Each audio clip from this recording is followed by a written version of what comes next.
мысу радости, к скалам печали, к островам ли сиреневых птиц.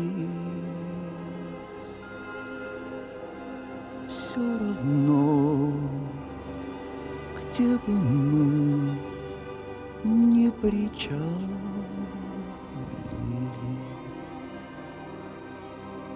не поднять нам с тобой ресниц.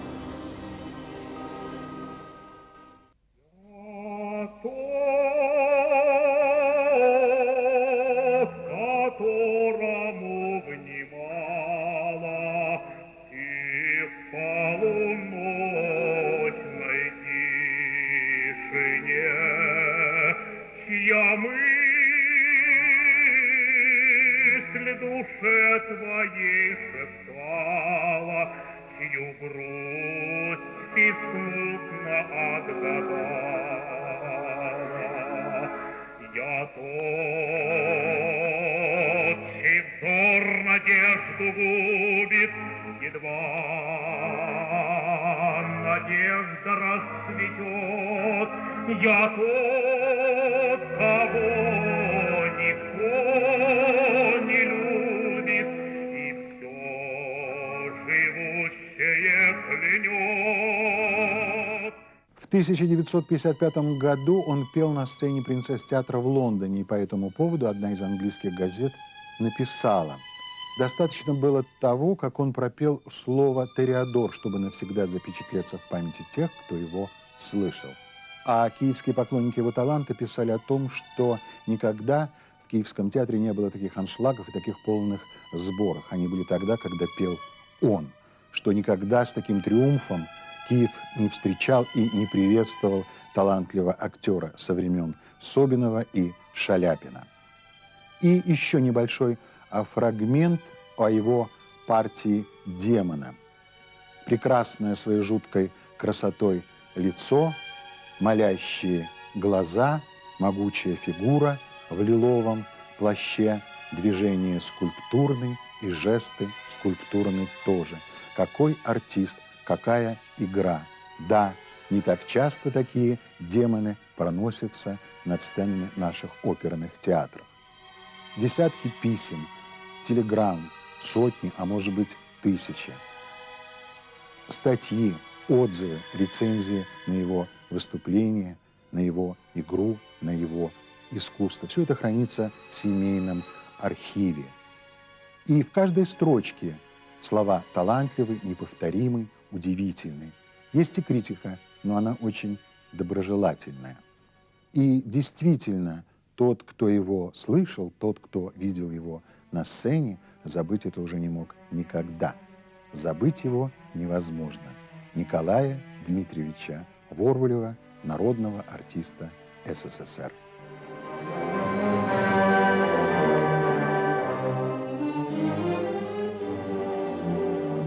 Рака наша славная Неман, чистейшая червенских роз,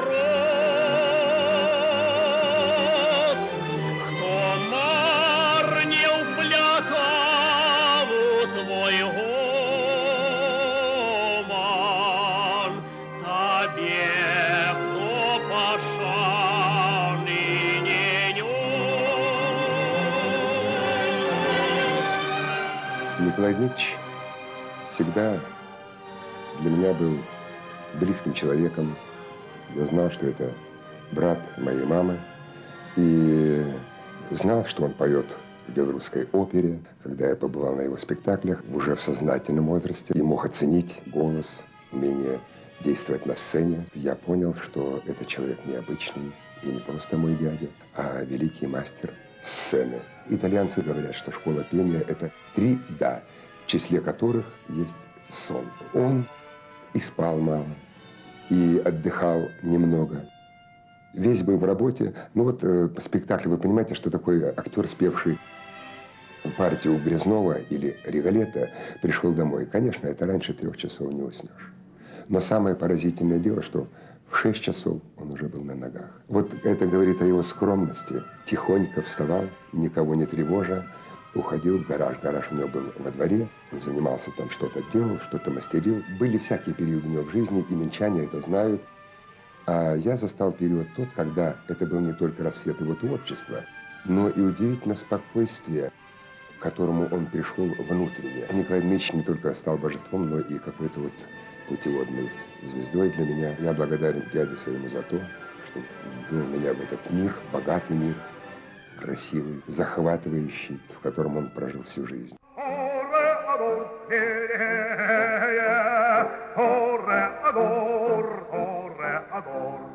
Помни, что в час борьбы твоей кровавой черный глазок блестит живей, идет тебя любовь, Тореадор, да ждет тебя любовь, Тореадор, Тореадор, да ждет любовь.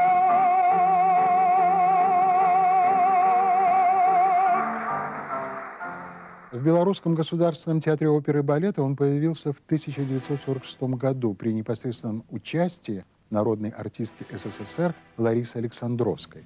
В 1947 году он ярко заявил о себе, исполняя партию из Камиля в опере «Кармен Бизе». Он запомнился публике, а пел он широко, свободно, мощно. В 1949 году он заслуженный артист БССР, в 1953 народный артист БССР, а в 1956 году народный артист СССР. Белорусскую государственную консерваторию он закончил в 1954 году, будучи уже заслуженным артистом БССР, так как годы учебы в консерватории были прерваны войной. В Белорусском государственном театре оперы и балета он с успехом исполнял партии Аманасра в «Аиде Верди», партию Риголетто в «Риголетто». Он пел прекрасно Томского в «Пиковой даме», Онегина в «Евгении Онегине», Петруччо в «Укрощении строптивой Шабалина» и другие партии, которые остались в памяти у ценителей вокального искусства. Но его коронными партиями, которые послушать приезжали по несколько раз, любители вокала из других городов, были «Жермон» в «Травиате», это «Грязной» в «Царской невесте», Роберт в «Иоланте» и, конечно же, «Демон». Эта партия очень сложная, ее решались петь далеко не все, даже знаменитые певцы. Он исполнял эту партию потрясающе, блестяще. Народный артист СССР, любимец публики, кавалер 2 орденов Ленина. Все у него складывалось прекрасно. Его любили, его обожали в Минске. Но в 1957 году он уходит из театра, уезжает в Киев, работать в Киевском академическом театре оперы и балета имени Шевченко. Почему он уехал из Беларуси? Причин очень много. Это большие и маленькие обиды, закулисные интриги. И, наверное, и он не всегда был в чем-то прав. Словом, с 1957 года начинается новый киевский период его творчества и жизни, который продлился 10 лет до 1967 года.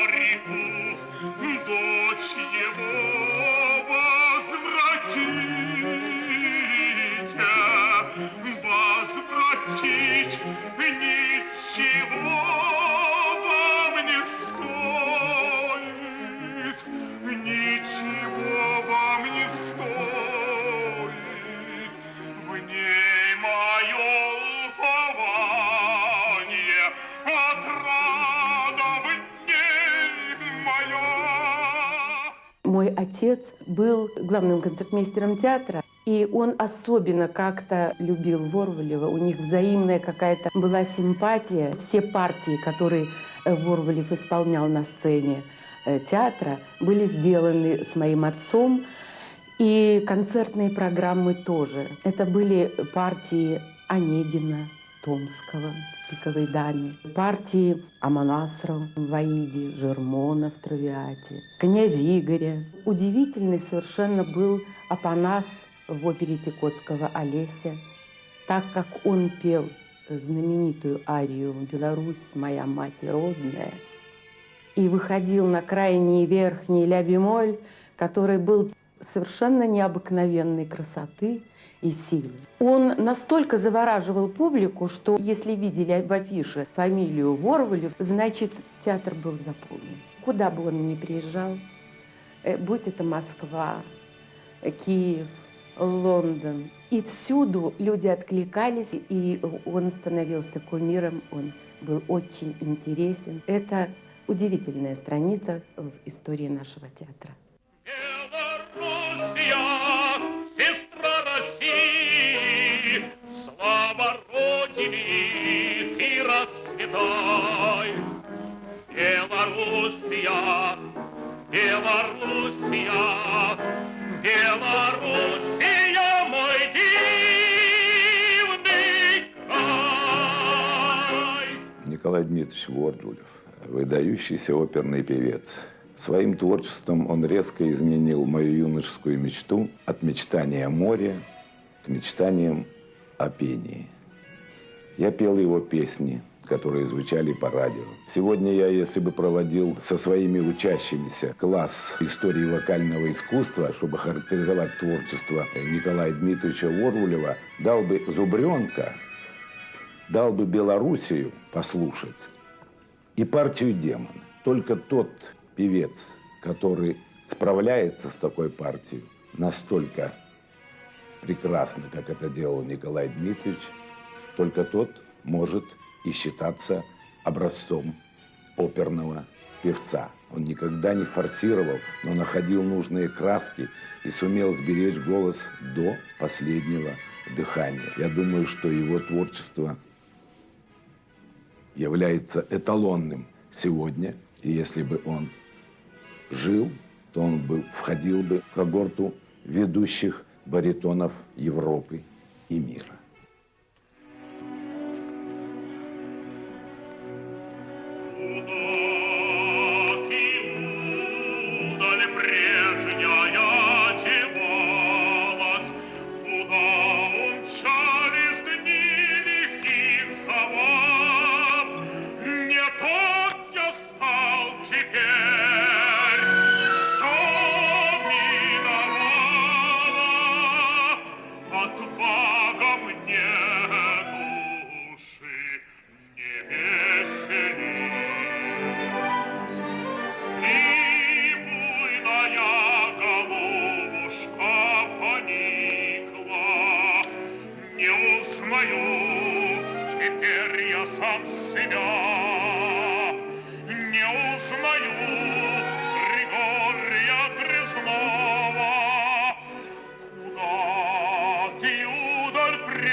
Николай Дмитриевич Ворвалев родился в 1917 году в селе Павловске.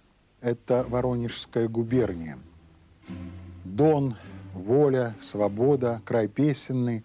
Пели очень хорошо и его отец, и его мать, старший брат и сестра. Да так хорошо, что послушать их приходили со всего села.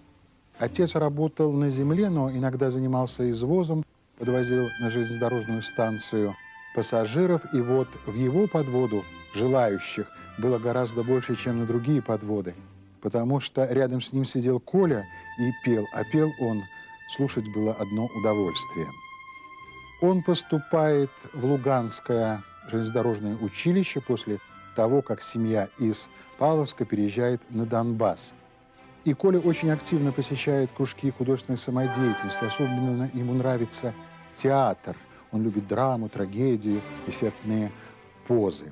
продолжает петь и старается петь так, чтобы его никто не видел и не слышал. Он стеснялся публики. Когда друзья услышали, как он поет, они его заставили петь перед залом. И на смотре самодеятельности в Луганске он получает ценный подарок – золотые часы и почетную грамоту. После этого он решил поехать в Киев и поступать в консерваторию. Он приехал в Киев, пошел на прослушивание, но пошел среди последних, очень переволновался, перегорел, и у него ничего не получилось. Он расстроился, но руки не опустил, потому что желание петь становилось все сильнее и сильнее. Он поступает в музыкальный техникум в Артемовске, попадает в очень хорошие руки к педагогу Карину Вишнякову.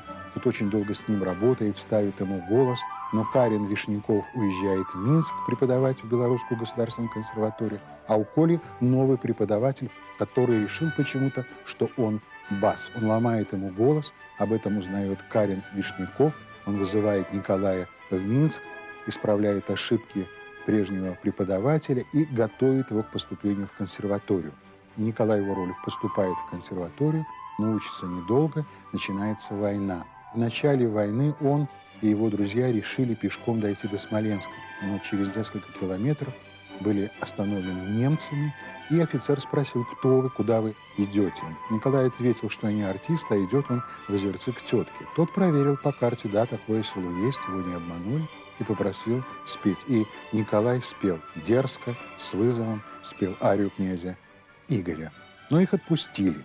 Всю войну Николай Воровлев работал во фронтовом ансамбле под управлением Александра Усачева. Это был замечательный дирижер. Ну а после войны, с 1946 года, он в Минске.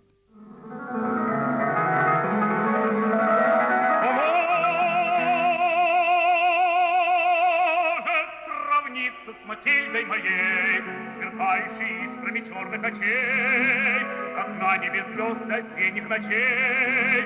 Все страстное небе мне дивно полно, в ней все опьяняет, в ней все опьяняет и жжет, как вино.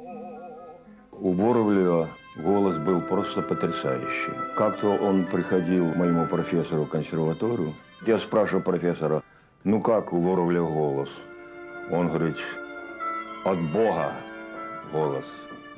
Его, говорит, и учить не надо, потому что от природы у него поставленный настоящий голос. Я пел «Слугу в демоне», а он пел «Демона». И тогда было у нас две машины в театре. У меня была коричневая «Победа», а у Воровля была белая. И они стояли рядом, возле 7-го подъезда. И вот я отпел «Слугу» немножко пораньше, ну, пока его там чествовали, а я уже, значит, одевался, потому что нужно было ехать мне в Степянку далековато. Вот. И вот подхожу я к машине, было темно уже, смотрю, что-то две девушки от его машины вдруг убежали. Думаю, наверное, дворники сняли. А его машина вся с левой стороны следы губной помады. Обцеловали машины эти две девушки. Вот настолько его любили. Красивый мужчина, Аполлон. А голос, ну, не сравнить, понимаете, ни с кем. Я был поражен его красотой голоса и силой звука.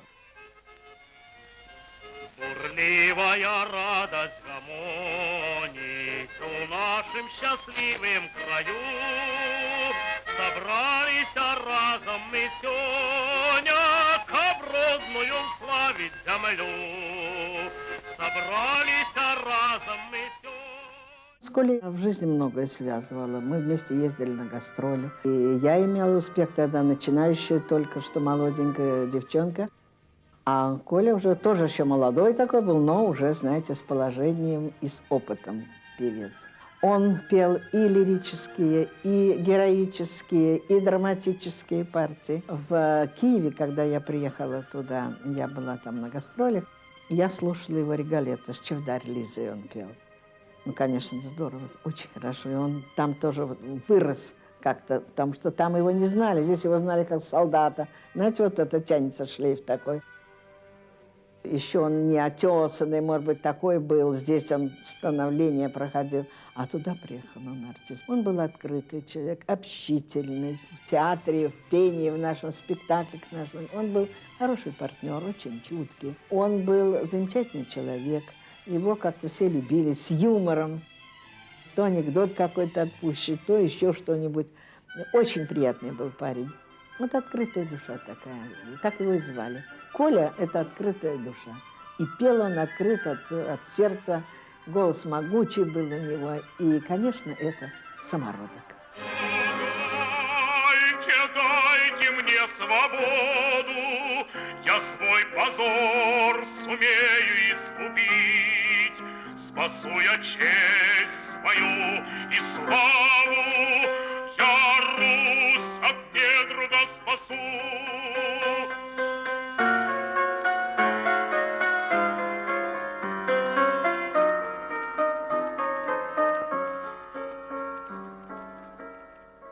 Киев его просто носил на руках, его обожали, его любили. Спектакли с его участием шли при полных аншлагах, а после спектаклей у служебного входа его всегда встречала толпа поклонников. В гримерной не переводились живые цветы, и однажды своему другу Алексею Слесаренко он сказал: «Цветы у меня не вянут, все несут и несут. Но успех меня не радует, и по-дружески тебе скажу, я не чувствую себя дома, как будто нахожусь в гастролях, которым нет конца». По всей вероятности, он жалел о том, что уехал из Минска, он тосковал по театру. Николай Дмитриевич Ворвалев был женат дважды. Первая жена Клавдия Алексеевна Боровок. Она была артистка, вокалистка, от первого брака сын Борис. Вторая жена Любовь Герасимовна Трофимова. Два сына от второго брака. Владимир и Николай. Николай Дмитриевич Ворвалев был человеком широкой натуры, открытым, очень простым в отношениях и обращениях с людьми, но при этом всегда в человеке уважал человека, а не чин и звание. Его любили за широту натуры, за его открытость. В марте 1967 года его прооперировали по поводу онкологического заболевания, но он еще успел спеть князя Игоря, и у него был последний концерт. Он вышел на сцену в переполненный зал, и зрители его не узнали. Его так изменила болезнь. Он пел великолепно. Зрители аплодировали и плакали. За кулисами он спросил у своей жены: «Любочка, а почему они плачут?» Она ничего не ответила и заплакала. Он все сам прекрасно понимал. Николай Дмитриевич Ворвалев умер 29 августа 1967 года в возрасте 50 лет. Угасли последние звуки музыки, растаяли аплодисменты, закрылся занавес. Все осталось там, за той чертой, которой время делит нашу жизнь на ту, что была, и на ту, что есть. Все прошло, все в прошлом, все в той жизни. Но ведь его помнят, помнит его голос, помнит его игру. И действительно, тот, кто видел его на сцене, не может его забыть. Его голос, золотой голос Беларуси и Украины, голос Николая Ворвалева. Ой, батька наш Ньоман, як сонца, як день дорогий, садами чудовной родимы, твое расцвели береги. Садами чудовной родимы,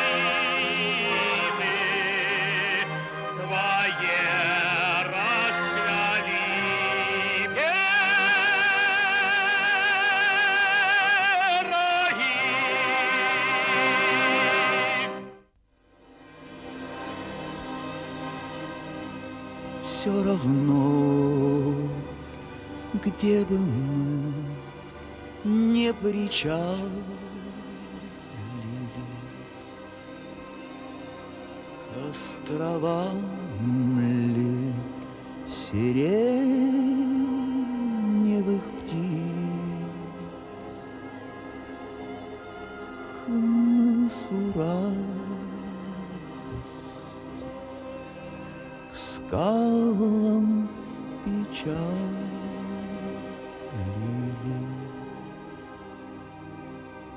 Не подняться